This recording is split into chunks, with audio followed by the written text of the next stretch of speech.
So welcome everyone to our commemorative rally. Welcome to everyone here in the room in London, but also welcome to everyone watching on the stream internationally. We've got hundreds of comrades from all over the world streaming in to take part in this event.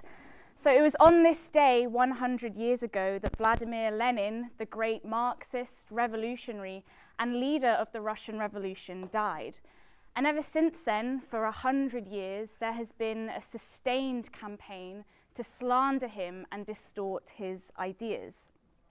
The ruling class attack Lenin precisely because he led the workers to power. They cannot tolerate an example such as him to remain in the imagination of the working class as an untouched figure. So we are launching our own campaign as the International Marxist Tendency. Lenin lives. And Lenin lives precisely because his ideas are so applicable to the world that we live in today. And they are in this room, and they are in this book that we are going to launch, and in our organization across the whole world. In fact, I saw an article just this morning from the Daily Mail, so you'll have to forgive me for quoting this, but it's an example of the exact kind of slander that Lenin is a victim of 100 years later. It says, "Why does the gullible left still lionize Lenin as a benign intellectual and the acceptable face of communism when he ruthlessly murdered his opponents in their thousands, starved 2 million Russians to death, and wrote the playbook for Stalin?" So that's just one example of the type of material we can expect to see over the course of this year, again to denigrate Lenin and the example that he set for millions of people all over the world. So we are launching this campaign, and before I talk about the book, I just want to give a few examples of how we as an organization all over the world are going to celebrate Lenin this year, his life and his ideas. First and foremost, to counteract the lies and the slanders of the likes of the Daily Mail and the rest of the gutter bourgeois press, our own website, Marxist.com, has planned a series of articles monthly looking into different aspects of Lenin's theoretical works and his life. This is going to be new material on things like his philosophical writings, on writings on women, and much more. These articles will also look into some of the most important texts that he has written, things like State and Revolution, but also texts that are less known, like One Step Forward and Two Steps Back. We're also going to try and culminate all of this material in a brand new website, which will be called lenin.red. And this will collate all of the material in the form of reading guides, videos, lead-offs. This will be a resource for communists all over the world who want to study Lenin and be able to really grasp his ideas. There's going to be a whole section on this website dedicated to the myths about Lenin that are spread by the bourgeois and the lies. And there will be a form, in fact, that you can fill in for you to write to us about the worst myths that you have heard about Lenin, which we will then answer and correct the record. Now, the IMT has a theoretical magazine, In Defence of Marxism, which I have a copy of here. And of course, this month it has just been released as a special Lenin bumper issue. It's longer than the magazine normally is, and it's being translated into more languages than ever before, with special articles once again paying attention to his philosophical writings and other aspects of his ideas. The Well-Read Publishing House is planning brand new collections on different aspects of his work, Lenin on the national question, his writings on war, and also, most importantly, of course, 1917, the year of the Russian Revolution. Now, all of this activity is going to culminate in a special conference this summer of revolutionary communists coming together from all over the world, and once again, this will be streamed for any communist in any place to engage with as we talk about the most important aspects of his work. Now, all of these ideas must be used in person. We want to meet other communists all over the world and train them up. And so many sections of the IMT have started to begin this work. In Canada, in February, they're having a big conference called the Montreal Winter School, and they're expecting 700 people to attend it. This will be the launch of the Lenin book in North America. In Pakistan today, the comrades are hosting screenings, documentaries of Lenin all over the country to get his ideas out there. And they are also planning a special festival to take place in February. In Italy, the comrades have already begun this work. They had a special meeting a while ago celebrating themed around Lenin, and they had over 200 people in attendance. And they also have a meeting today in Bologna, I believe, and they are watching this conference as a big group, so we can say hi to them on the stream.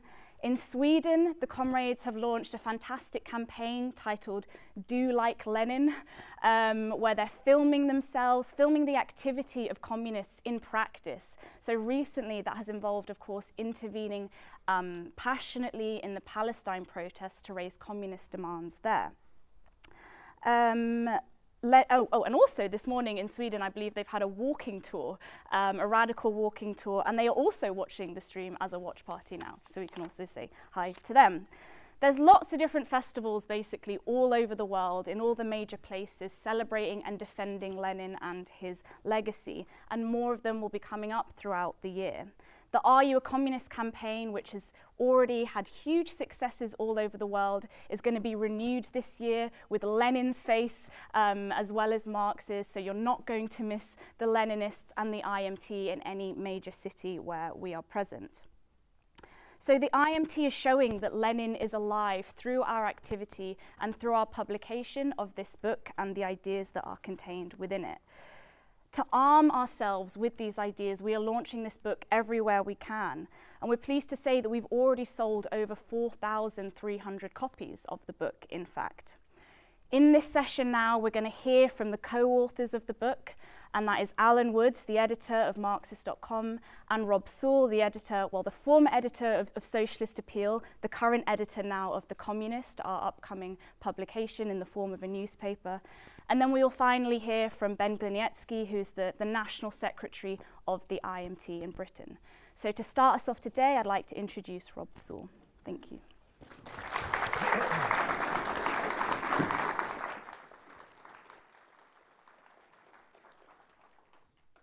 Well, comrades Chair, this meeting obviously is an historic meeting. We're here not only to commemorate the centenary of the death of Lenin. It also marks the beginning of the Lenin year, in which we intend to explain in detail, far and wide, the relevance of Lenin to today, more relevant now than ever before. I would say that I am quite admire the audacity of the organizers who think that I can cover the life and ideas of Lenin in 30 minutes. They've a good try there, but I think that's probably a bit too far for me to stretch. So I can perhaps nevertheless deal with certain important aspects, I would say, in order perhaps to whet your appetite. Yes, to buy a book on Lenin, and the book itself, I think, if you find, is quite extensive in the quotations from Lenin, mainly because the defense of Lenin, no one better to defend Lenin than Lenin himself, and to see the context in which he has been writing. And also we hope that this will stimulate, yes, a further interest in reading for yourselves the writings of Lenin and to get a first-hand account. Of course, for us, Lenin stands as a colossal figure in the revolutionary movement. After all, he stands out not only as the founder of the Bolshevik Party, probably the most revolutionary party in history, but also the leader of the October Revolution of 1917, which established a worker state for the first time. And his name itself, as was explained by Fiona, is associated in effect with communism and with world revolution. And therefore he is of extreme importance to those who wish to change society. But obviously from the point of view of the bourgeoisie, the point of view of the ruling classes, Lenin is an anathema because of his accomplishments, because of his ideas. For the ruling class, he represents an enormous danger, despite the fact he's been dead for 100 years. Why? It's because the ideas that he represents are a danger, not just to the capitalists, but the whole of the capitalist system, as it's entered into a deep crisis at the present time. As I said, his ideas are more relevant today than ever before, and the ruling class recognize that. And that's why, as Fiona also explained, there's been a calumny of lies, of slander against Lenin for more than 100 years. They attempt to blacken his name, distort his ideas, turn everything into its opposite, make him very unattractive, unappealing, as if he's a link to Stalinism, totalitarianism, dictatorship, and so on and so forth. Whereas we have to understand, and we have to explain the truth about Lenin. Of course, they've got a, how could you call it? There's a school of bourgeois historians who specialize in the slander of Lenin. And they use their positions, the Figeses and the Robert Services and the Pipes, all these individuals who work full-time in order to denigrate the ideas of Lenin, to twist and distort these ideas, hopefully to make them unattractive. Although I would say they're not a loser on that score. Lenin's ideas are becoming more attractive, particularly to the younger generation. You know, there was an opinion poll conducted by YouGov not so long ago, how you would look at Lenin, how you appreciate him. For the older generation, you know, over 65, those who liked Lenin was 4%. The millennial generation, however, when they were asked, 40% admired the work of Lenin. If they took the younger generation, in my opinion, the Gen Z generation, I'm sure that will be far higher. He's a very attractive figure for those who wish to change the world. But of course, not only did the bourgeoisie distort his ideas, we have to overcome the distortions of Stalinism as well. They also denigrate Lenin for their own purposes, to cover up their crimes and their twists and their turns. Even right up to the present day.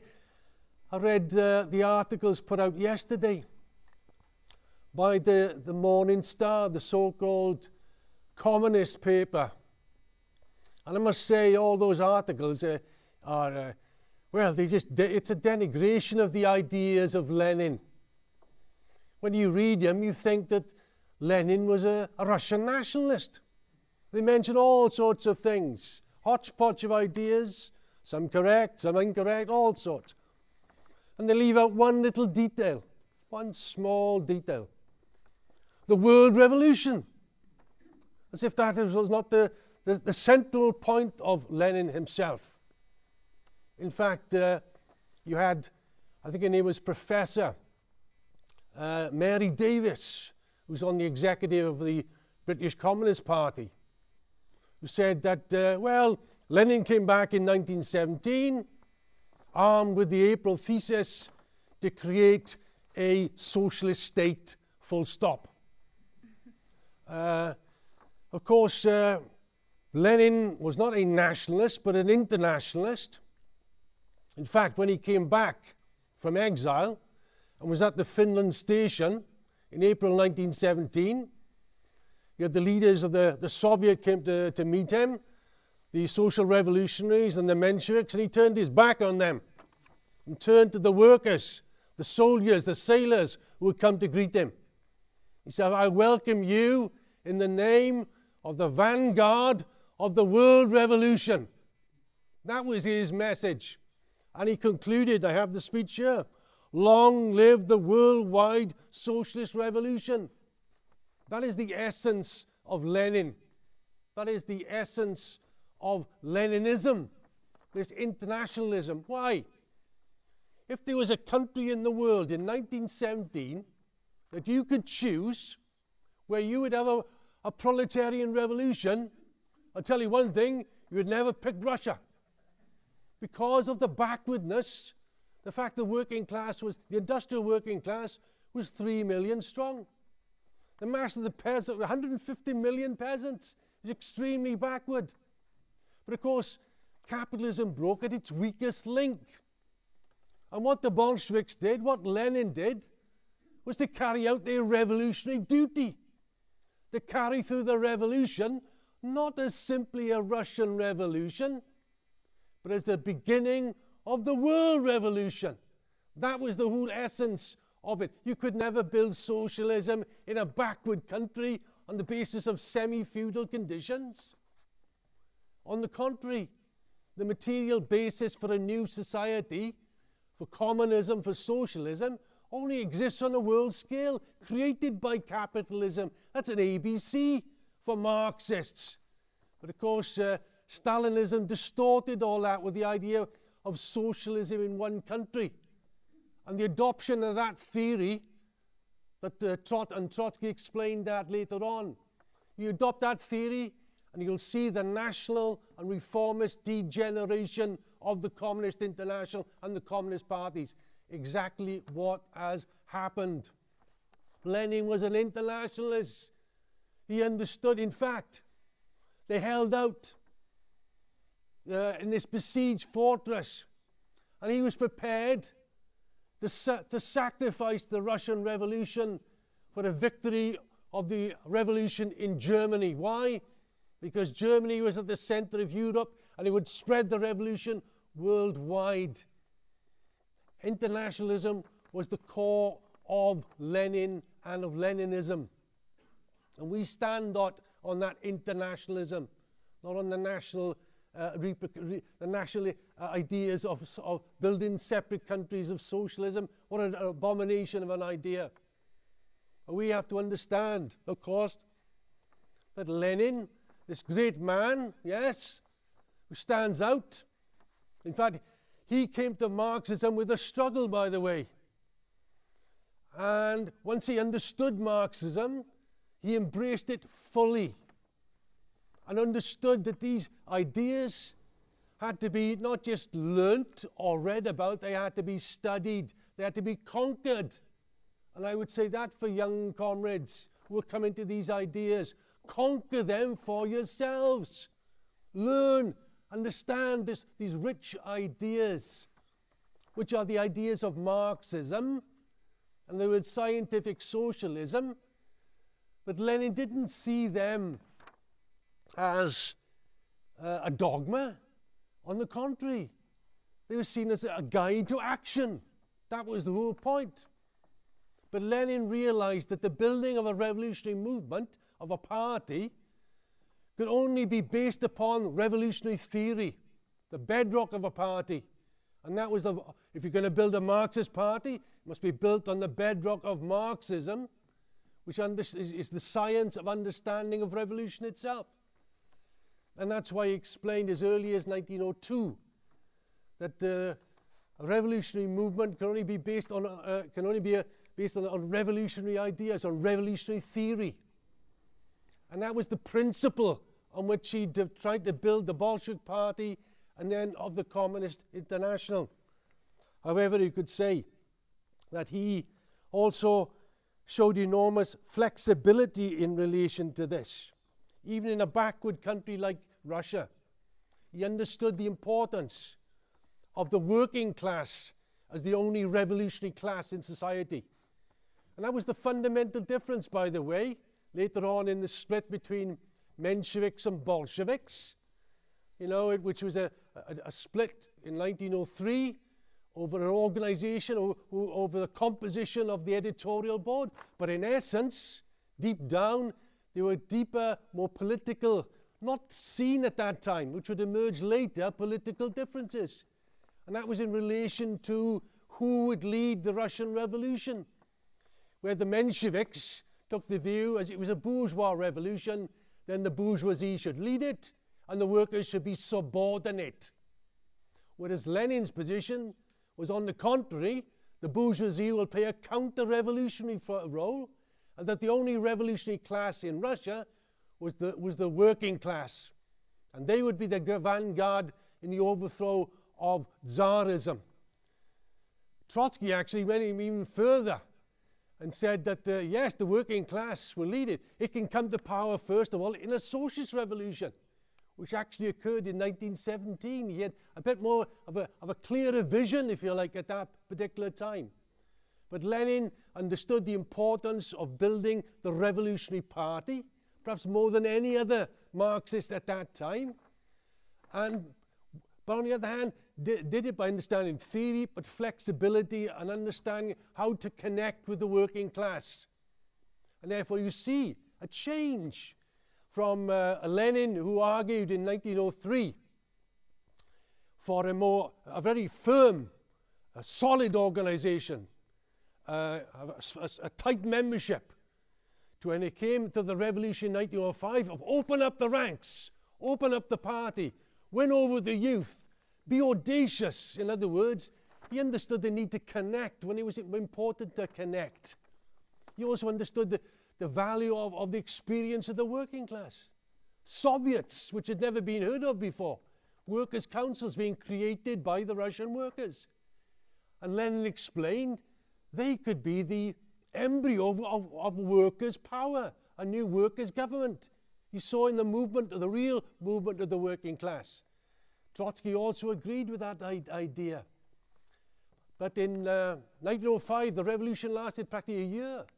The Bolsheviks grew under those circumstances. However, the defeat of the revolution at the end of 1905 ushered in a period of complete reaction in Russia.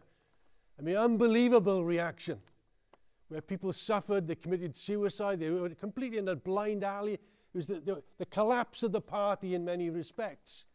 And Lenin had to hold the line, and that was one of his courageous features of a determination, of a courage to hold the line, and also to maintain the structure of the party, or the ideological structure of the party.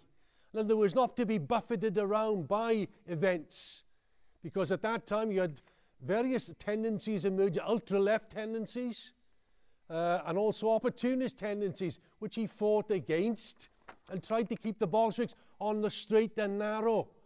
And that required, yes, an ideological,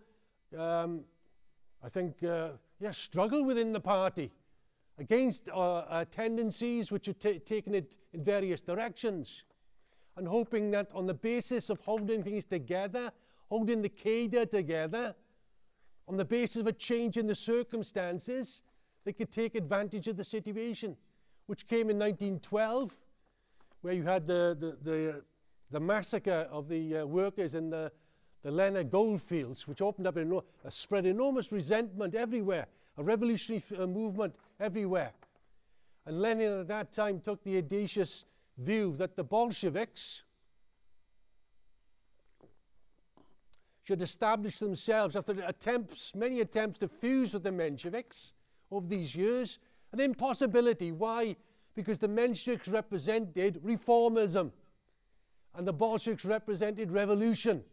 At a certain time it needed to part company, and that happened in 1912 with the formation of the Bolshevik Party. 21 delegates, by the way, attended that founding conference, where they also agreed to establish a daily paper of Pravda, which, because of the audacity of Lenin and the ability of the party, resulted in a rapid growth of Bolshevism in these years.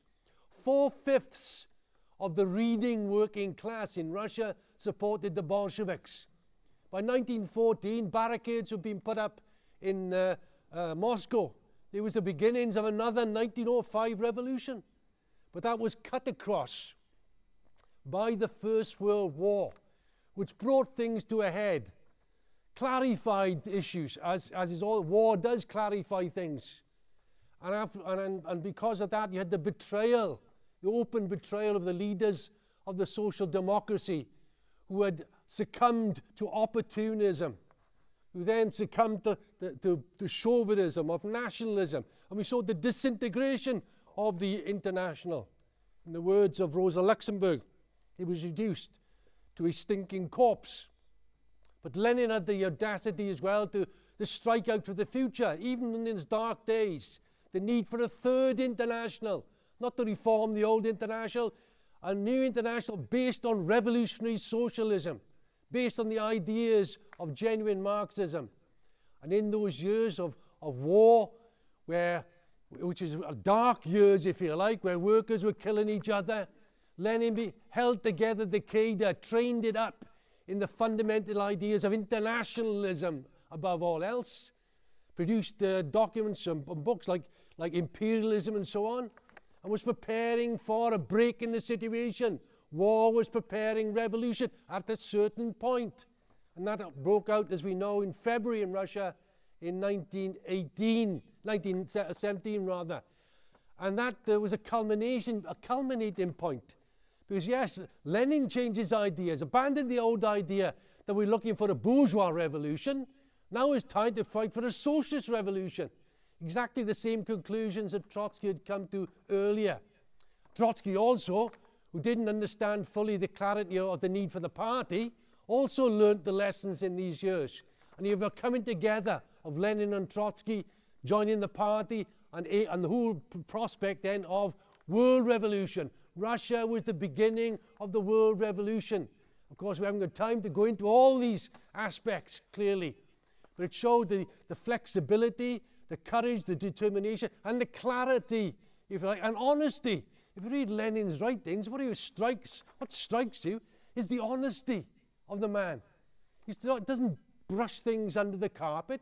He brings it out. Why? To learn about it, to draw the lessons from it, despite whatever other difficulties there are. Because unless you stare reality in the face, how can you change it? And that was always Lenin's method as well. And in taking power, they did as Rosa Luxemburg said, you know, they upheld the honor of the International. They dared to do it. And that without any illusions that they could build socialism in Russia, although they carried through a lot of reforms and intentions and raised consciousness and so on in Russia. And they built a planned economy later on. Nevertheless, the whole idea was just to hold on until revolution occurred in the West, because that was the savior of the Russian Revolution. That was the savior of the efforts of the Russian workers themselves. That's why they built the Communist International in 1919. It's the Morning Star said, yeah, they built that to help the colonial world. I mean, yes, but the whole idea was to build an international for world revolution, a school of communism, where Communist Party should be formed now, a new banner, not cast off the dirty linen of the so-called socialist movement, of the traitors and so on, and go back to the ideas of Marx and Engels and the formation of a communist movement, which lit the whole world up. 10 days that shook the world. Yes, it shook the entire world, the Russian Revolution. A backward country, but it resonated with millions and millions and millions of people who had gone through the suffering of the First World War and the horrors that accrued out of it. And therefore it became a beacon to the workers of the world. But the problem was that events were moving. In Germany in 1918, the workers could have had power. They had power, but were betrayed by the Social Democrats. The communist movement didn't have time to build up the forces. And even when it built up the forces, they were young and inexperienced forces. They needed time to be educated and so on, which was obviously the task of Lenin, Trotsky, the Communist International at that time. But we see that, of course, the whole history of Bolshevism is so rich. I mean, Alan's book is a masterpiece, which also should be studied, because it's a textbook for today, not a history book. It's a textbook for now.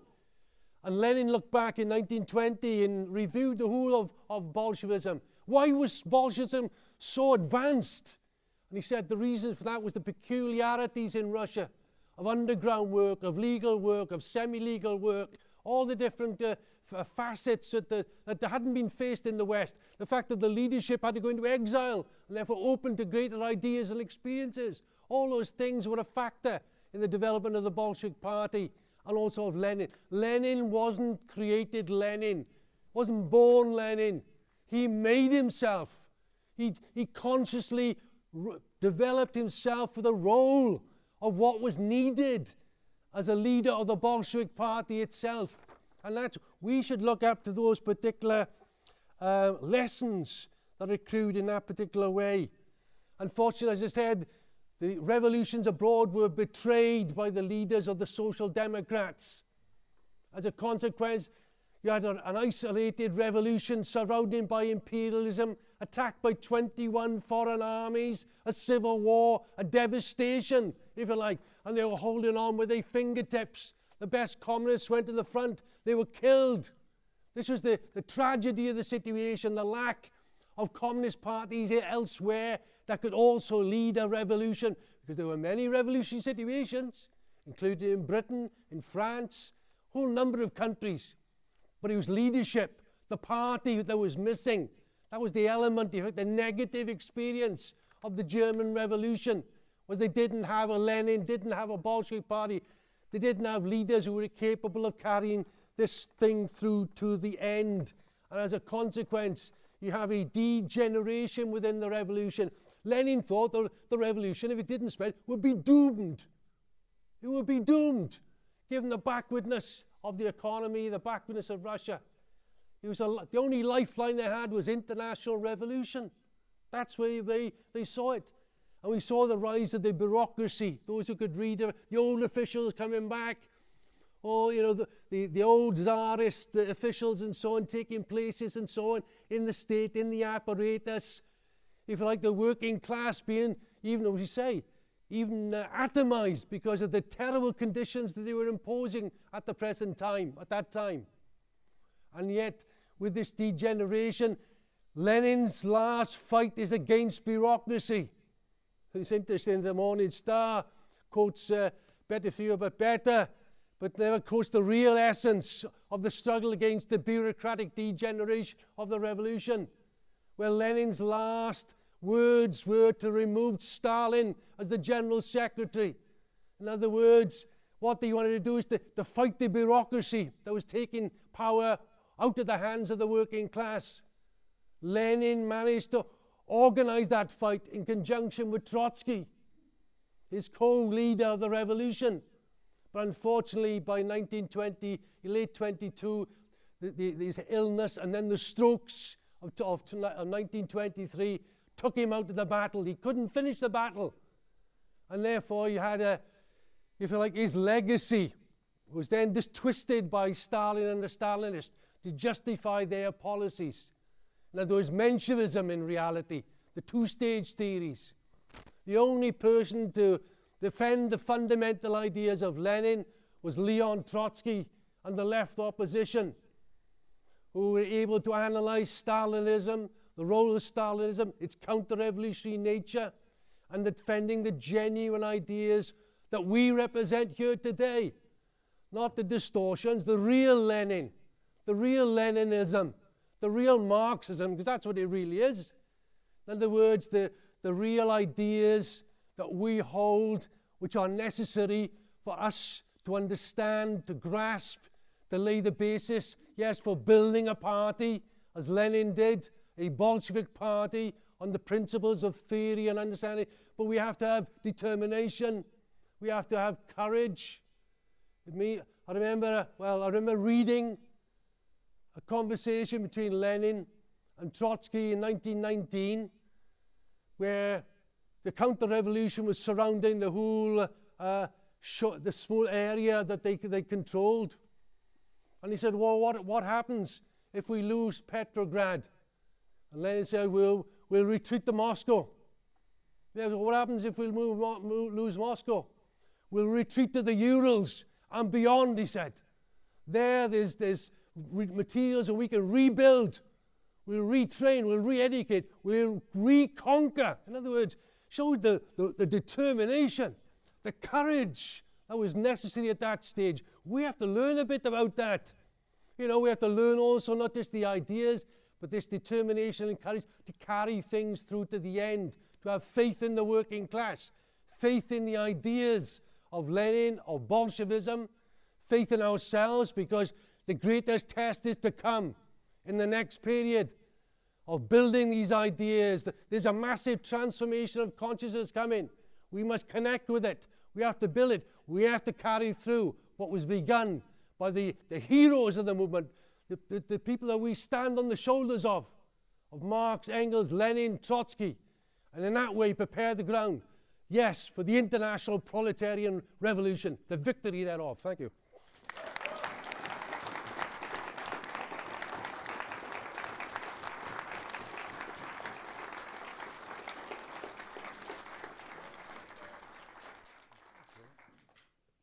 Well, that was an inspiring beginning. I hope you don't mind if I sit. I've got reasons for it in this session.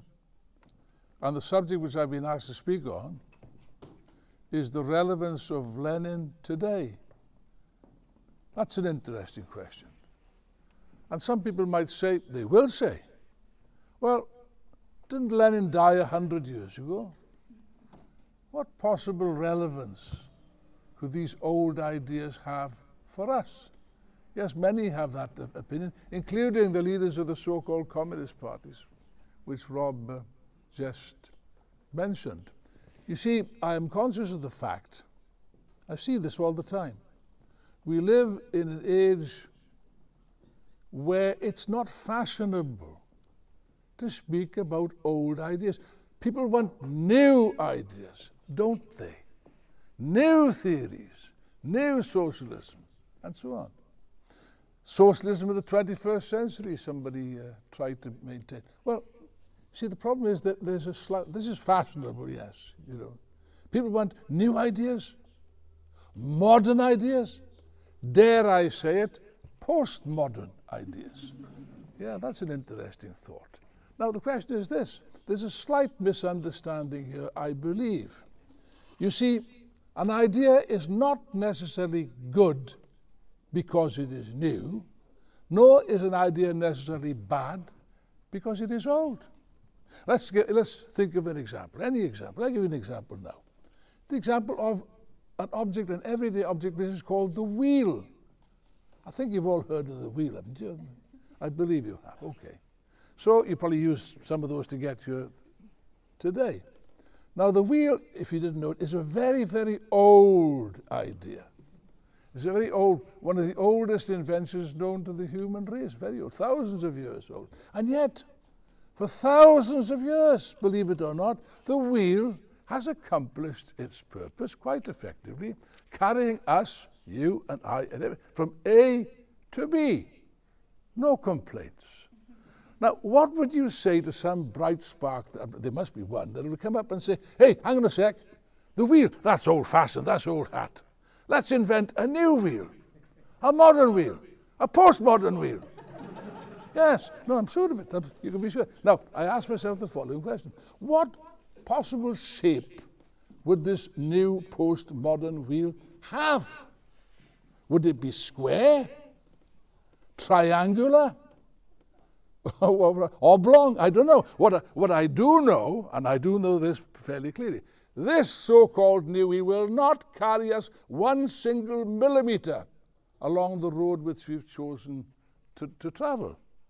And when we refer to modern ideas, well, the most modern document which I know was written by 2 young Germans in the year 1847, Marx and Engels. It's called the Communist Manifesto. It's an astonishing fact. Think about it. I'll challenge you. Some of you are students. You go to a library, any library, tomorrow morning at 9 o'clock, and look at any bourgeois book on economics, philosophy, history, so written at that time, And I'll tell you in advance, that book will merely be of a merely historical interest. But you read the Communist Manifesto, it is as fresh and relevant today than the moment in which it was written. I'll go further. It's more relevant, more fresher, and more applicable to the conditions today than the conditions that existed in 1847 and 48. And therefore, what's our conclusion? Well, it's a very simple thing, you know. We do not need, comrades and friends, we simply do not need to reinvent the wheel. It serves its purpose. And the same thing goes for all the fundamental ideas of Marxism. Now, you might say to me, well, surely Marxism must evolve, must develop, like any living thing. I agree, so it must. These ideas can be modified, they can be altered, they can be changed. If necessary, they can be scrapped altogether. But you know, I'll tell you something, free of charge. All the study which I've made, and I've made this my lifelong task, as Rob has, and some other comrades have. I'll tell you something about Marxism. What is absolutely surprising is how few changes have to be made, even to the Communist Manifesto. Very few. And they're not of a none of them are of a fundamental character. Here we see the colossal superiority of Marxism, of the method of Marxism, to which Rob referred. And in this colossal treasure house of ideas, brilliant ideas, wonderful ideas, profound ideas, beautiful ideas, okay? Which is the sum total of Marxist theory, a very prominent place, of course, is occupied precisely by the enormous contribution made by Lenin. Now, of course, the bourgeoisie, as Rob correctly said, is anxious to bury Lenin. They've been trying for a long time to bury Lenin under a pile of dead dogs, as Thomas Carlyle referred to the attempt to bury Oliver Cromwell and bury the English Revolution under a heap of dead dogs. Lies, slanders, distortions, as much as you like. They tried to bury him, but they failed. They failed. They particularly thought that they succeeded in settling accounts with communism with the collapse of the Soviet Union. It was what, 30 years ago, 25, I can't remember. Anyway, that was a colossal historical event. It was an earth-changing, historical changing event. It was undoubtedly a dramatic event. Okay? And they concluded from that, this is the end of it. Francis Fukuyama, you might have heard of him, actually said it's not just the end of communism and socialism, it's the end of history, he said. Yes, but you see, history has got a way of taking revenge on people like Francis Fukuyama. History did not cease with the fall of the Soviet Union. The march of history continues. And now, of course, the wheel, this colossal wheel of history has changed. It, of course, I recall there was a conversation. I wasn't around at the time. I was born about 4 years later than that. But when France collapsed in 1940, there was a conversation between a German officer, haughty, arrogant German officer, occupying Paris. He's speaking to a defeated French officer, the defeated French army, obviously very dejected, pessimistic and so on. And he was boasting, bragging about this. He said, well, we won. The answer of the French officer was very interesting. He said, yes, he said, the wheel of history has turned. It will turn again. And it did. And it did. And this is precisely the lesson of the whole of history. There can be all kinds of changes, but the general processes are perfectly clear. And what you have now, this is interesting. The wheel has turned to the extent that they were saying communism is finished and capitalism has got all the answers. The free market economy. You heard of that, of course. Well, now you see the so-called free market economy in all of its glory. Terrible, terrible crisis, the deepest crisis in the history of capitalism, I would say. And therefore, what I would say is that Ted Grant actually predicted this at the time. He said the collapse of the Soviet Union was a colossal historical drama, yes. But he said, in retrospect, and now we're looking at it in retrospect, it will be seen as only the prelude, okay, to a far greater historical drama, which is the collapse of capitalism. And Ted said that, and he's been proven to be correct. That's precisely what's there. And therefore, all of a sudden, as Rob has pointed out to me. All of a sudden, they suddenly discovered Lenin and Marx. Bourgeois writers, not all of them, most of them still attack, of course, but some of them are already beginning to draw some very unpleasant parallels, very accurate parallels, very uncomfortable for them, between the present crisis of capitalism and Russia in 1917. Yes, oh yes. Some of these people are not fools. Most of them are complete fools. I mean, look at that fool in the White House, for goodness sake. The man is to say he was a circus clown would be a discredit to the profession of clownery. Good heavens above. Anyway, leave that to one side. But some of them have got a glimmer of understanding, and they've realized suddenly the danger posed now by the re-emergence of communism, which is taking place as I speak. And this, of course, involves also the revival of Lenin. Of course, the trick which they had, they argued that the collapse of the Soviet Union was the collapse of communism, the collapse of socialism. It was no such thing. What collapsed, let's be clear about this, what collapsed at that time, in 1980, 89 or 90, was not socialism in any sense that would be understood by Marx, Engels, or Lenin. What collapsed was a bureaucratic and totalitarian caricature of socialism called Stalinism. That certainly collapsed. And it was inevitable that it would collapse, and it did collapse. That's a fact. But you see, the whole rotten edifice of the attacks against Lenin, as Rob pointed out, was to draw a false parallel, absolutely false, lying parallel between Leninism and Stalinism. Leninism and Stalinism, let's be clear, Leninism are not just different in kind, they are mutually contradictory and mutually exclusive.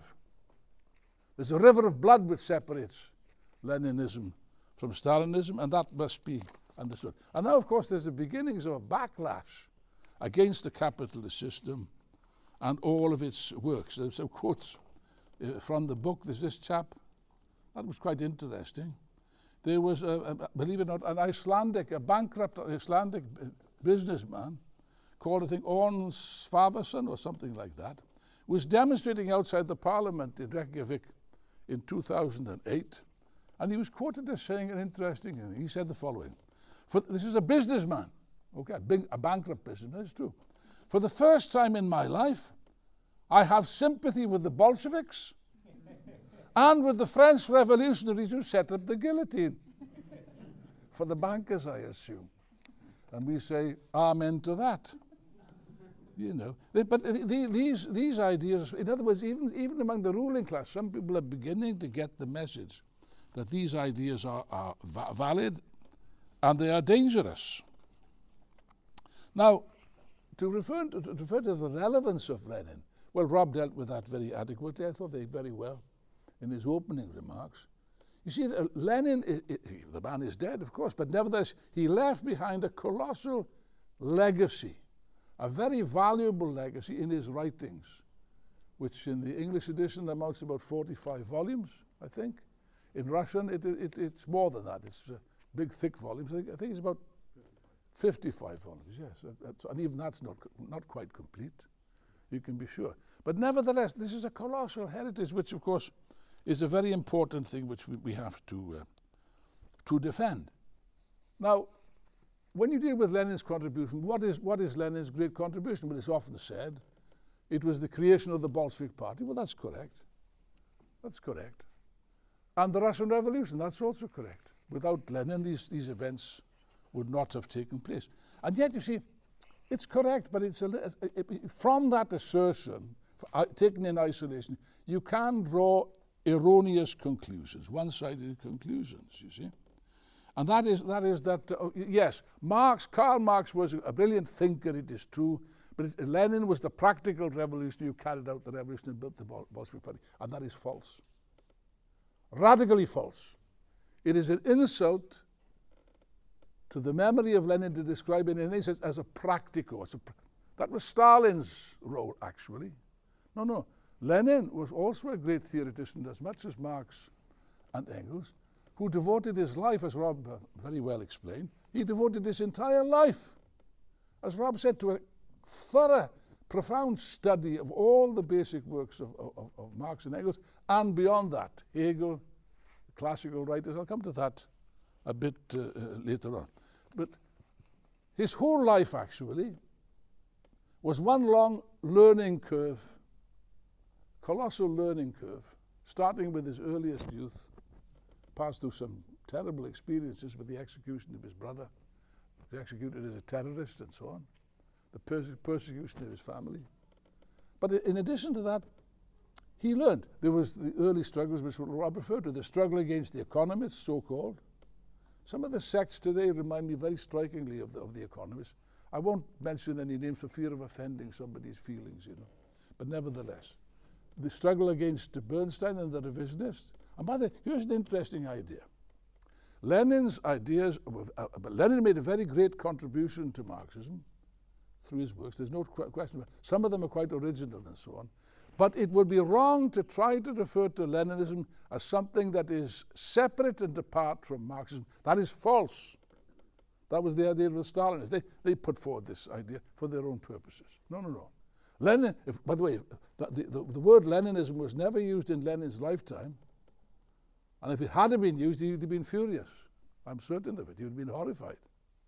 No. Lenin spent all his life, I should refer to new ideas and all. It was the Kautskys and the Bernsteins that were fighting for new ideas, new versions of Marxism. No.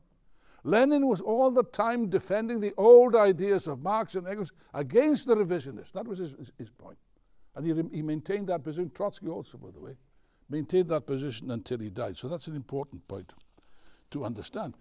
But all these battles, these ideological battles against the economists, against the revisionists, against the Mensheviks, the experience of 1905, which Rob referred to, and after that terrible defeat, it was a terrible defeat. You know, many young comrades committed suicide because they thought it was the end. They thought there would be no future. Lenin devoted his time to what? Precisely the struggle for theory. It's not an accident. In 1908, he writes a philosophical book, an important philosophical book, called Materialism and Empirio-Criticism, to combat the ideas of philosophical revisionism which were creeping into the movement. It was absolutely imperative. By the way, we ourselves have conducted a similar struggle for the last 25 years since this tendency broke away from another group which shall remain nameless for the sake of our eternal soul, shall we say? No, it was this was Lenin's great role, of course. He was, of course, a very cultured man, as all the leaders of the Bolshevik Party were cultured men and women, you know, that made a careful study of theory and ideas, of course.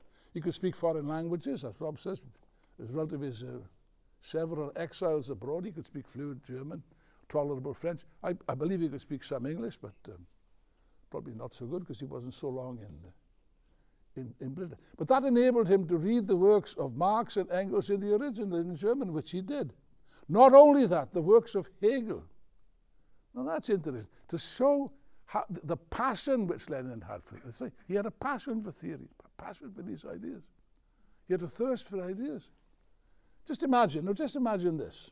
There's an answer to all the clowns, the idiots who don't understand the importance of theory, which is anathema to any genuine Marxist. During the First World War, imagine the terrible conditions of the war, massacre of workers in uniform, poison gas in the trenches, bayonets, guns, artillery, explosions. Amidst all this din of warfare, what was Lenin doing? He was in Switzerland, isolated from Russia, isolated from the working class completely, in touch with just a handful of people, as a matter of fact, in the silence of a Swiss library reading room, studying Hegel's logic. That's what he was doing. Now, here you see the complete falsity of presenting Lenin as the practico, and then, of course, you've got the theoreticians. Completely false. What was Lenin doing in a library under these circumstances? I'll tell you what he was doing. He was sharpening his weapons precisely for the October Revolution. by studying these very profound works of theory. He acquired an outstanding understanding of dialectics, which again, without that, I don't think he could have written a work like, for example, left-wing communism, for instance, or State and Revolution. This is the important. Yes, Hegel, of course, was the original theories of Marx, and therefore that was full of brilliant insights. However, I have to warn you, it's not an easy read. In fact, Lenin complained on one occasion. He said, reading Hegel's logic is the best way of getting a headache, he said, which is probably true, I suppose. But anyway, he studied these ideas, and that was precisely how he was preparing himself for the role he played in 1917. He also, of course, was very interested in culture. I think our communists are not sufficiently interesting. I'll say that bluntly. That's why perhaps the style of writing of many communists is not really up to scratch, I have to say. Lenin read all of the classics. You can see that in his works. It's got constant references to Shakespeare, to Dickens, to Goethe, and also the Russian writers, Gogol, Tolstoy, Saltykov-Shchedrin, Goncharov, and Chernyshevsky, which he was very fond of, although I personally think he was a rather bad writer, but that's just my opinion. No, but he was okay. All of them had the same culture, with one exception. The one that didn't have culture, had no interest in culture or literature or anything of that sort, who couldn't speak any foreign languages, was Stalin. He was the only one that had that position. He was proud of the fact. He was a complete Philistine, which none of the great Marxists were. Marx, Engels, they all took a great interest, not just in philosophy, but in culture. Well, I mentioned that as an aside. Except I have to say Lenin was a bit conservative in his literary tastes. He didn't like Mayakovsky, the great futurist poet. But he modified his views after the revolution when Lunacharsky was the first Soviet commissar for culture, pointed out to him that Mayakovsky's poetry was actually very popular with the workers and the youth of Russia, and Lenin somewhat modified his views. That's a bit of an aside that I haven't got time to deal with. It's dealt with in the book. But you see, Lenin and Trotsky really stand out against all the other Bolshevik leaders precisely for their mastery of theory. Precisely that. Ted Grant once, our founder and leader and teacher, unfortunately he's no longer with us, but Ted once said to me, he said, look, if you look at the leaders of the Bolshevik Party, who were theoreticians, genuine theoreticians? And he'd answer, only Lenin and Trotsky, two men in the whole party. And then he paused for a while and he'd say, yeah, and possibly Bukharin. I don't agree with him on that. I think Bukharin was a very poor theoretician, but that's, again, my opinion. And he also said something else on another occasion. I remember he came and he looked with an expression of perplexity on his face. And he said, Alan, he said, I don't know why Lenin wrote so many books. You see, because nowadays nobody reads them, and if they do, they don't understand a single word. And that, my friends, is all too true. I guarantee it, I mean, just look, for example, look at the numerous sectarian grouplets, the ultra-left groups which mess around, piddle around, like I say, on the fringes of the labour movement, and swagger and boast as if they were great, as if they were Lenin and Trotsky and Marx combined. And they show their complete ignorance at every step. No understanding of theory whatsoever. That is why, look around you. Look around, don't spend too much time, you waste your time. We got other fish to fry, Really speaking, we don't care what these ladies and gentlemen think, say, or do. We don't care at all. They're not even a footnote to history. Nevertheless, I mention them as a horrible example of what happens when you don't understand theory, when you don't accept the role of theory. They're all in crisis, splitting, at this moment in history, splitting in pieces, deeply pessimistic and so on. Okay, leave them alone. What's today? It's Sunday. You know what I'm going to do now, don't you? You know what I'm going to do now, don't you?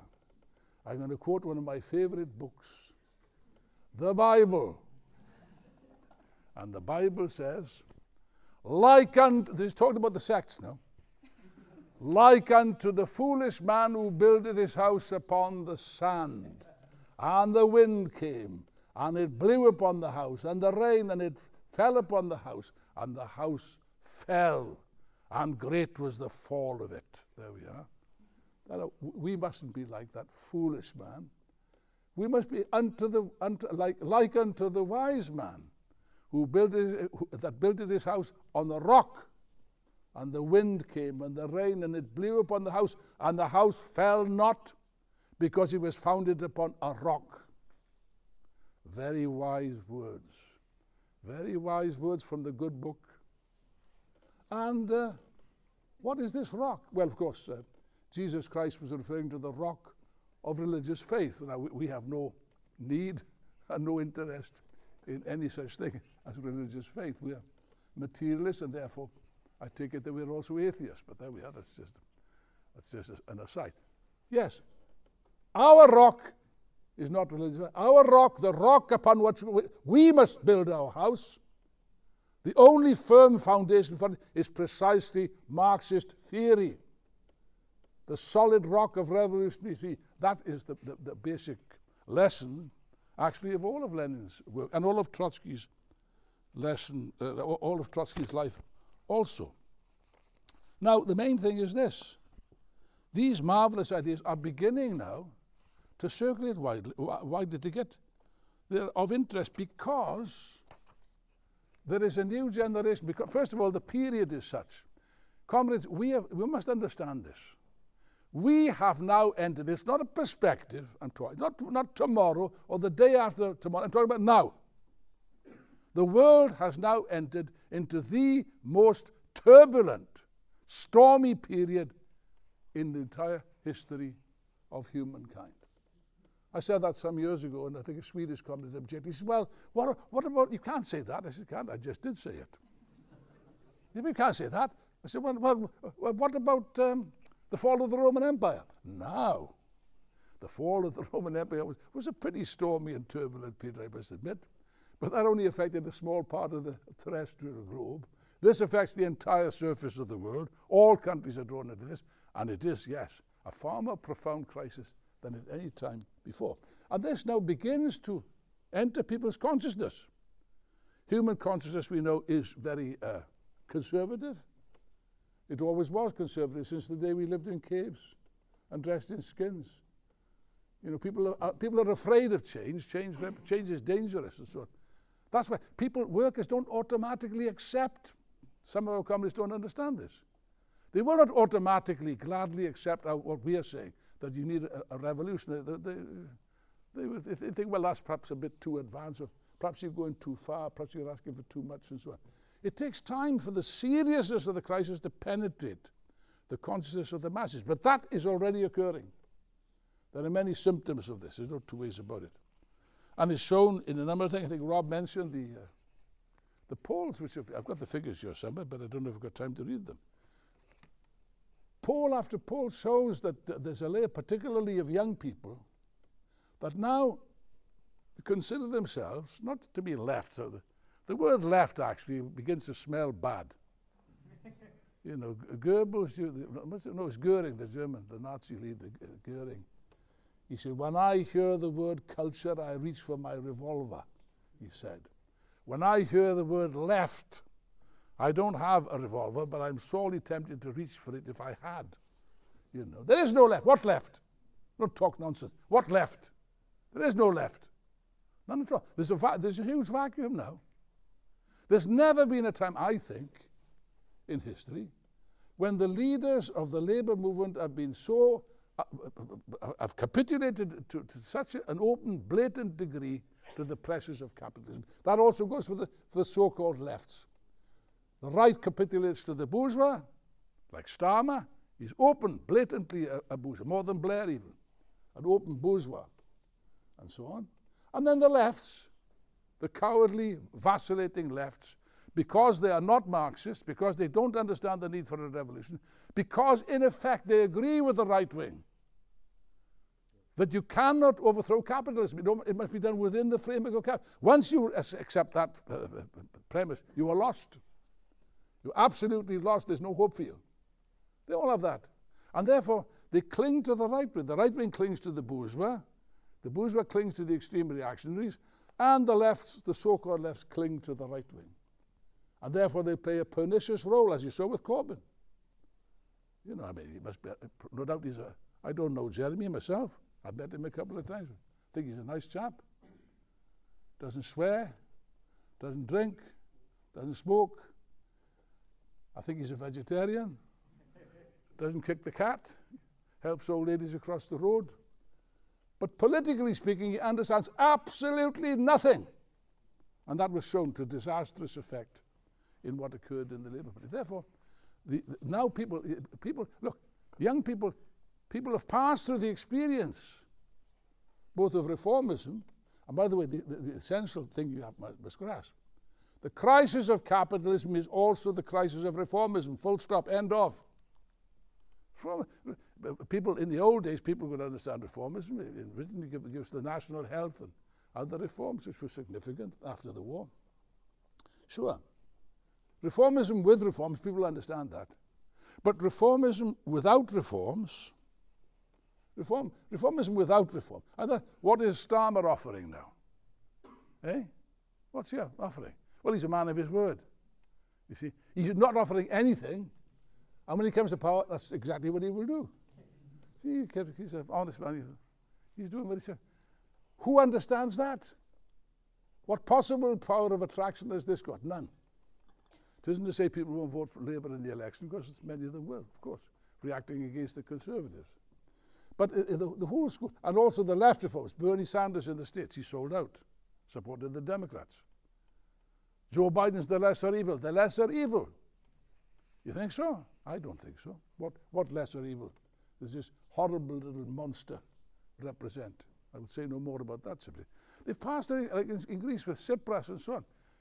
And therefore, people have drawn the following conclusion. Oh, no, I don't want to bother with socialists anymore. I'm not a socialist. And I'm not interested in that. I'm a communist. Even though they don't know what communism is.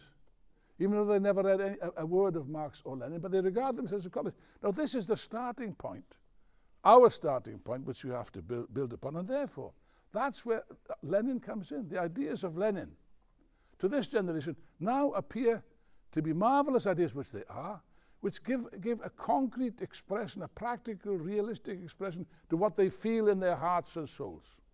That's the purpose of it, and that's the great advantage of this thing. Now, you see, I said that reform is the crisis of capitalism is the crisis of reformism. Reformism is bankrupt, and of course, we must engage in a struggle against reformism. Of course, the main enemy is imperialism and capitalism, then right reformism, and also left reformism. Yes, but be careful. Does that mean to say that we are opposed to reforms? That's what we're accused of. Oh, you don't want that. You're not interested in reforms. You're only interested in revolution. This is false. That's false. The struggle against our criticism, let's be clear about this, our criticism of the reformists is not that they fight for reforms. They don't fight for anything. They accommodate themselves to the ruling class and the bosses. They run away from a fight. They don't fight for higher wages. They don't organize. They don't organize strikes. And if there is a strike with the pressure of the rank and file, then as quick as they can, they do sign some kind of a botched deal in order to put an end to it. That's their role. You see? On the contrary, we communists, let's be clear about this, we will fight for every genuine reform, for every wage increase, for everything which will better the standard of living of the workers. Because I'll tell you for why. The reason is this. Not just the fact that we must fight for the interests of the working class. There's another more important reason. Be clear about this.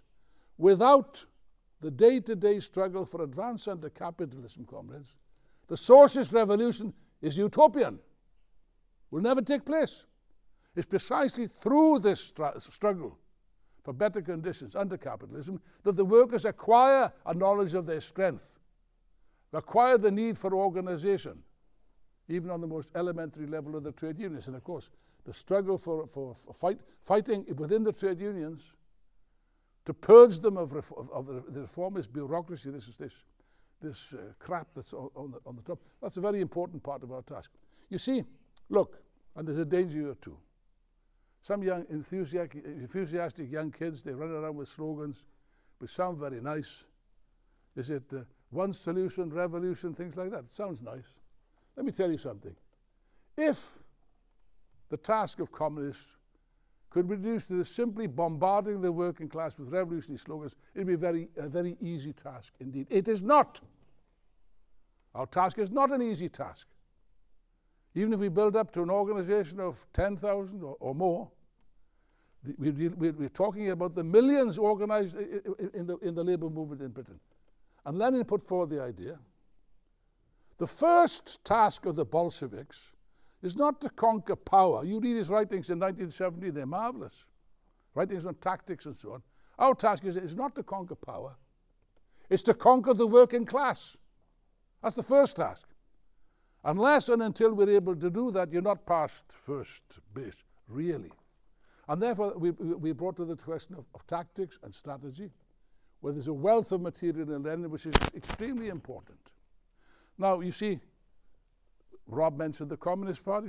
I say here again, I said, what left? I say, what Communist parties? What sort of Communist parties are these? Good heavens. The old Stalinist parties, at least they were a caricature, but a caricature has got some semblance of resemblance to the original thing. These creatures are not even on that level. They've completely abandoned even the most elementary propositions of Marxism and Leninism. They have no right whatsoever to the title of communist, and a large part of our struggle will be, as from now, a ferocious, determined ideological struggle against these revisionist bastards that have usurped the name of communists. They wrongly describe themselves as communists. They're not, nothing of the sort. Read the Morning Star, read anything you like. Read the British Road for Socialism. They're reformists of the worst sort. Therefore, we can be friendly. I wouldn't adopt a belligerent tone, don't insult people. But nevertheless, we must certainly, by the way, the Communist parties are in crisis. You probably don't know this. There's the beginnings of crisis in a number of countries that we're in contact with them, by the way, even at a leading level. For example, in Brazil, I've been in contact myself with the General Secretary, as he was then, of the Brazilian Communist Party. He's very interested in our ideas. And so Venezuela the same. Well, we have very friendly relations with them. And so we must develop this consciously in the pages of socialist, not socialist, the big one, the communist. He's no longer he's been deposed as editor of Socialist Appeal.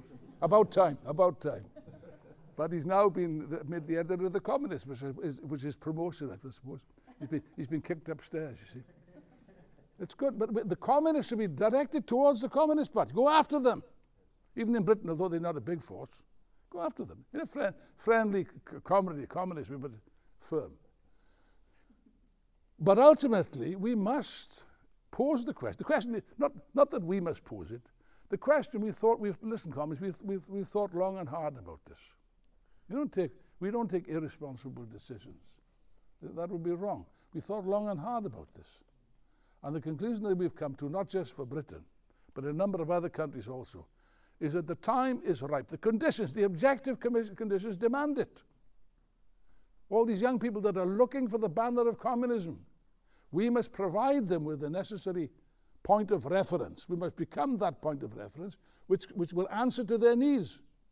Because how can you be a communist and accept this if you don't have an organization? A communist organization is what's required. A communist party, a genuine communist party, is required. Beware of imitations. You could put that on the masthead, Rob. Beware of imitations. That's the thing. Now, I'm aware of the fact that some people, perhaps even in this room, I'm going to say, isn't that a bit sectarian? The answer is no. There is not an atom of sectarianism in our methods and our approach, because we base ourselves precisely on what Lenin wrote.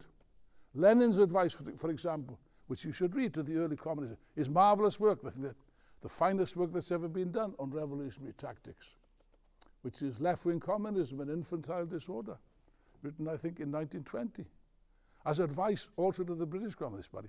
He was in favour of setting up a small communist party in Britain. They had a few thousand members. I don't know how many thousands they have. 2,000, that's all. We are almost on the point of reaching that ourselves.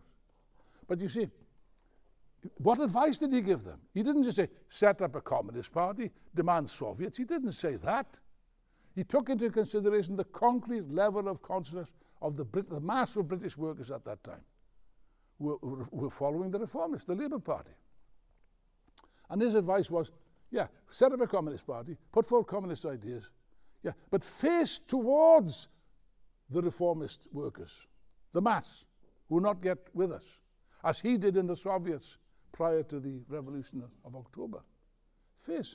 He said, conduct work, systematic work in the trade unions, the reformist trade unions, even the most right-wing unions, he said. He said the Bolsheviks even worked in police unions. It's not entirely accurate, I think, but nevertheless, I know what he was talking about. The Bolsheviks, in other words, worked in the most reactionary unions, anything, anywhere where you could get in contact with active workers. That's what we have to do. And we have to take into consideration the level of consciousness, explain our ideas, not in an hysterical way, not in a stupid way, not in an ultimatist way, but as friends and comrades and members of the working class. And that's our task. As for our friends, the sects, who really are sectarians, well, as I say, leave them alone. Leave them alone. Let them alone to play their fun and games. And as they disappear over the horizon, we will bid them bon voyage, and we hope we never see you again. We are building seriously, unlike these fools, these idiots. We're not building, we're not sectarians, in the country. Our party must be, not precisely, oriented towards the working class with the correct ideas. That was Lenin's policy. And as long as we follow Lenin's policy, you know, you won't go far wrong. You will not. That is the real relevance. It is an extreme relevance of Lenin's ideas, not just in a general sense, but in a very practical sense. You wanna know how to conduct work in Britain? Read Left-Wing Communism and Infantile Disorder. Read What is to be Done, a marvelous work. Read Where to Begin, as we're beginning this kind of work. Because this new period will put a lot of demands on us. A lot of demands. And I will finish on this note. Lenin once said, every communist should be a professional revolutionary. He said that. He repeated it many times. Anyone who aspires to be a communist must be a professional revolutionary. What does that mean? It doesn't necessarily mean to say that you're working full-time for a revolutionary organization, that you're drawing wages. No, it doesn't mean. Many of the full-timers in the Bolshevik Party, they couldn't be paid. The party didn't have any money. They worked as bank clerks and things. They found it easy to get a job, by the way, because they're very reliable employees. You know, they never went on strike or anything like that. Very reliable. When he said you've got to be a professional revolutionary, it doesn't mean that you have to draw a weekly wage from the party. That doesn't what this. It means something infinitely more profound and important than that. It means from the moment you join this party that you are dedicated personally, dedicated, heart and soul, body and soul, to the aim, the fundamental, the glorious aim of communism, the fight for communism. That's what it means. It means all your waking hours you're going to be at the disposal of the organization, conducting systematic work, building the party, winning contacts, raising money, selling papers, in a way that you didn't do before. I'm sure all of you did this to one degree or another. You did it, yes. But this is a different ballgame now. We must be aware of the colossal opportunities that exist for us. This period, communism, is made for us. It's wide open. The question is not we got to look and see if we can win. No. Listen, there are thousands, tens of thousands, I say hundreds, I'm not a person prone to exaggerate, by the way, hundreds of thousands of young people in Britain that are looking for this organization. They're looking for us. You don't have to look for them. They're looking for us. What we have to do is to find them, to establish contacts with them. How? Whatever way you please. We don't care. We can be flexible, as Lenin said, as Rom said about Lenin. Be flexible, be imaginative, be creative, think of new means, new methods. Any way of contacting the most advanced workers. We're not interested in winning the masses, by the way. You can't win the masses at this stage. It's beyond our capabilities. What we're aiming for is to win a minority of a minority of a minority, the most advanced workers and youth who are already open. They're already convinced. You don't have to convince them. They're already convinced. You have to go out there, meet them, and win them. And once they're in, of course, you educate them thoroughly in the ideas and principles and theories of Marxism. Cromwell, that's our task. That's our task. And believe me, there is no more important task in your lives than that. It is the most important task of all, the tremendous task, the historic task, the heroic task, the struggle for the emancipation of the working class, of our class, in Britain, in Europe, and internationally. That's our task, and I'm sure with our collective efforts, we will meet our targets and we will achieve our ends. Comrades, long live Lenin, long live communism, workers of the world unite.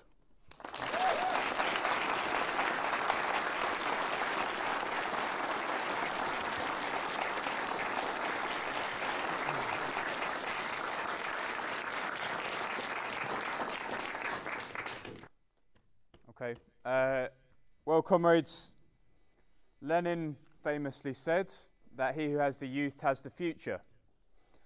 And we're meeting here in London today. So what is the outlook of the youth in Britain today? There's a whole generation of young people who are going to be voting for the first time this year. They're going to be awake to politics.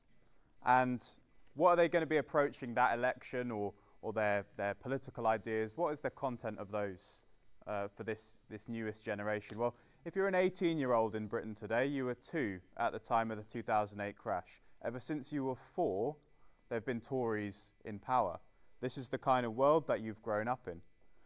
It's a world that has seen year on year public services crumbling and life getting worse, living conditions deteriorating.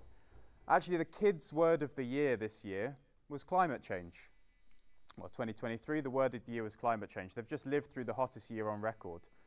The number 2 word of the year was war, because they've lived through the Ukraine war and the genocide being carried out in Palestine. This is what is at the forefront of the consciousness of this young generation. They're in a situation as well where the rich have never been richer. It was in the news, you probably saw in the news the other day, last week I think it was, that the 5 richest people in the world have doubled their wealth since 2020. Billions and billions they've raked in, whilst life has gotten a lot worse for everybody else in that time. These 18-year-olds today, they were, 14 when the pandemic started. And this will have shaped their consciousness enormously. And then this year they will have the... this year they'll have the chance to vote. And they'll have do you want this off?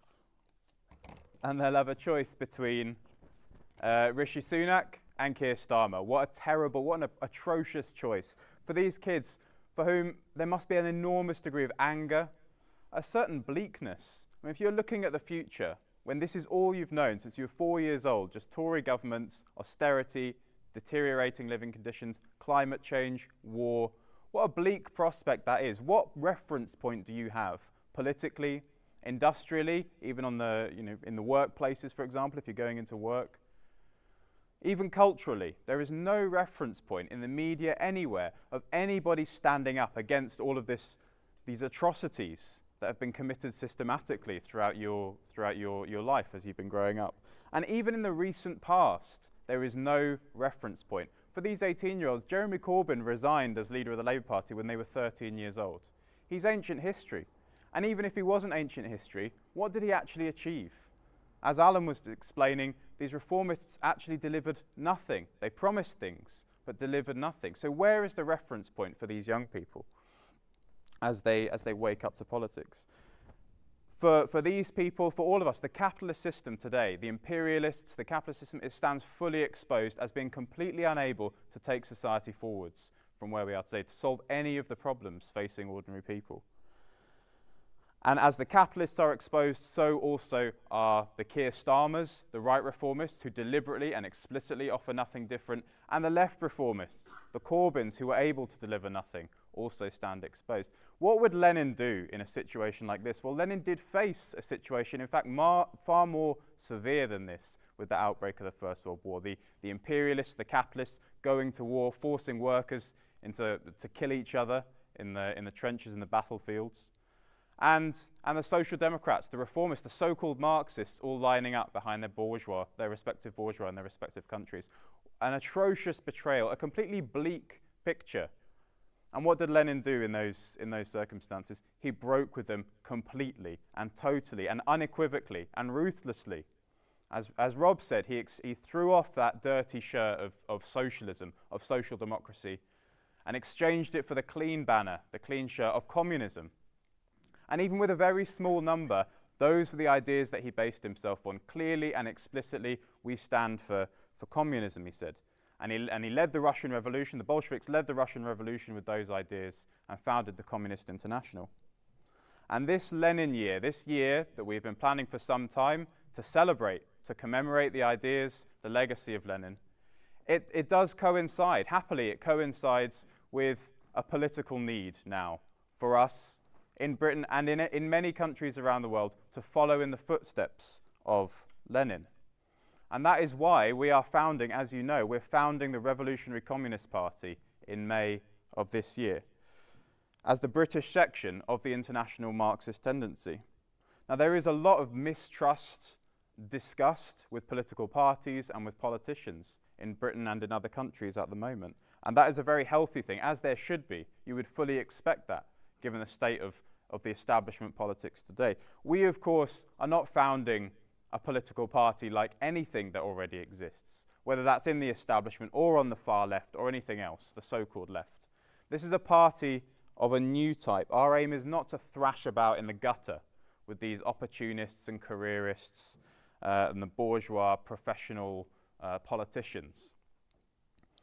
Our aim, our party's aim, is something totally different. It's the complete liberation of anyone who slaves away to make money for their bosses at the cost of their health, at the cost of their happiness, at the cost of being able to live a full life. Our aim is not half measures, our aim is socialist revolution. That is the banner of the Revolutionary Communist Party. And so the next few months are going to see us here in Britain preparing for the founding congress of that party in May. And we need to, above all, assemble the forces with which we want to launch that party. We start with 1,100 members, 1,100 comrades in Britain ready to found that party. We have 3 months and we can find hundreds more people who are interested in these ideas that we have to offer. This total break with everything that has come before, these clear communist politics. And we can also find the financial forces. There are hundreds of people who would join us. There are thousands of people who will be able to donate to us and donate to the founding of this kind of political party. We are not, obviously, the Tories or the Labour Party with huge financial operations, big donors. We rely on the pennies and the pounds of the working class, of young people who want to see a break with all the politics that exists at the moment. And next week, this week coming, in fact, within a week's time, I think it's 3 or 4 days away, we're launching what will be our most powerful weapon in the founding of the Revolutionary Communist Party, which is the communist newspaper. Now, Lenin understood the power of a revolutionary paper, and that's exactly what this is. Like the party, there is nothing else like the communist is going to be. No other part. There will be, as Alan says, there will be imitations. There are attempts that exist to be something like what we are going to achieve with this paper, but there is nothing like this paper. To change the world, it is necessary to understand it. Lenin explained that. Without revolutionary theory, he said, there can be no revolutionary movement. And the center, literally the center of the paper, the centerpiece of the communist paper, is going to be every single issue Marxist theory. Theory, history, proper analysis, the tools we need to understand what is going on in the world around us. And that will broaden the minds of our party members and of the people who we can sell the paper to. And it will raise the horizons for young people and workers and so on. People for whom political theory actually is not always accessible and is deliberately made inaccessible through the universities, for example. The job of the communist is to make that political theory accessible to workers and to educate ourselves, our party members, and the people around us to raise our sights and our understanding. The paper will contain international news of revolutionary movements, of developments around the world, the antidote to all the rubbish we get out of the BBC about the plans, the policies of the British imperialists, of the US imperialists. The international pages of the communists will tell the truth about what's going on around the world. The Marxist point of view, the communist point of view, and what communists can do in Britain, for example, to influence, to have some kind of impact on what's going on around the world. And there will be reports in the Communist of what is going on in the working class, in the lives of the working class around the country, in the workplaces, in the schools. What is your boss up to that he shouldn't be doing? What's your landlord doing that he shouldn't be doing? We will carry these reports, interviews in the paper. What is it really like? What is life really like for millions of working class people in Britain today? Not just on the questions of wages and housing, although those will be covered, but also on questions of culture. What are we reading? What are we watching? What are people talking about on the streets, at the bus stops? All of this will be carried in the pages of the Communist. There is nothing else like this in Britain at the moment. And we will take this paper, starting next week, we will take this paper and we will use it everywhere we can. That's on the streets, outside tube stations, outside train stations, on demonstrations. There will still be Palestine demonstrations going on all over the country, and this paper will carry material on those questions. We'll use it in schools, in universities. There is a staff, obviously, who put the paper together, a full-time editorial board. But in reality, the 1,100 party members that we have around the country, and actually even far beyond that, the thousands of working class people and young people who will buy this paper, who will read this paper, that is the real editorial staff of this newspaper. We need to correspond with the people that we are coming into contact with. Correspond not in a kind of petty bourgeois way, but in a real, unvarnished discussion between the communists and the broader layers of the working class that we can reach. That is the point of this paper. We need to sell that paper, we need to give it influence, and you will see, and hopefully everyone in this room will participate, next weekend you will see in every town and city all over the country, anywhere that we have a presence, and places that we don't currently have a presence, we can find people who will take a bundle of those papers and try and sell them in their workplaces or their schools. And we will all participate in that to make a big splash with the Communist for issue 1, and obviously things will develop from there as the paper begins to have an impact. This is going to be our weapon to build the Revolutionary Communist Party. This will be the way also that we raise the money, that we find people who agree with our ideas and want to join us. This will be the way that we face outwards, that we begin, even with our small numbers, we mustn't get ahead of ourselves, we are still a small party, a small organisation, but even with our small numbers, we begin to start to try to have an influence on some of the events, the class struggle that is taking place all over the country and is going to pick up in the next period. As I said, Lenin understood the importance of the paper in this way, as a tool for us, and we are following in his footsteps in that regard. So, we have this book, which we're launching here today, and we will be holding Lenin schools, for example, all over the country in the next period. We'll be holding reading groups, there will be meetings all over the country, join the Leninists, or explaining Lenin's ideas on different chapters of the book, different ideas that Lenin had. There will be centre pages in the newspaper. There is our theoretical magazine. This year we will be studying Lenin to try and conquer his ideas. And everything we do should be widely publicised. And there is a hashtag, across the whole international, there is a hashtag of Lenin Lives for this campaign, for everything that we're doing to promote these ideas. So we're going to study Lenin this year, and we're going to celebrate his ideas and his legacy, and we're going to commemorate that, not as an icon for decorative purposes, but as an actual living guide to the work that we're trying to do today. In that sense, this year is all about, through the books, through the paper, through the magazine, we're building a monument to Lenin, but not in the form of a statue. It's in the form of a party, the Revolutionary Communist Party. And the bricks that will build that monument are the thousands of workers and young people who will join our party, who will donate money to it, who will contribute letters, interviews to the paper, and so on. And the cement for this monument is the Marxist theory, without which the whole lot would come crumbling down. The best school of Leninism that any of us can participate in is to do exactly what Alan was describing, what Lenin's life was all about. It was conquering Marxist ideas and using those ideas to build a revolutionary party, the Revolutionary Party, the Revolutionary Communist Party, and building the IMT in whichever country we are in. So with that in mind, we can say forward to the communists next week and forward to the founding Congress of the Revolutionary Communist Party in May.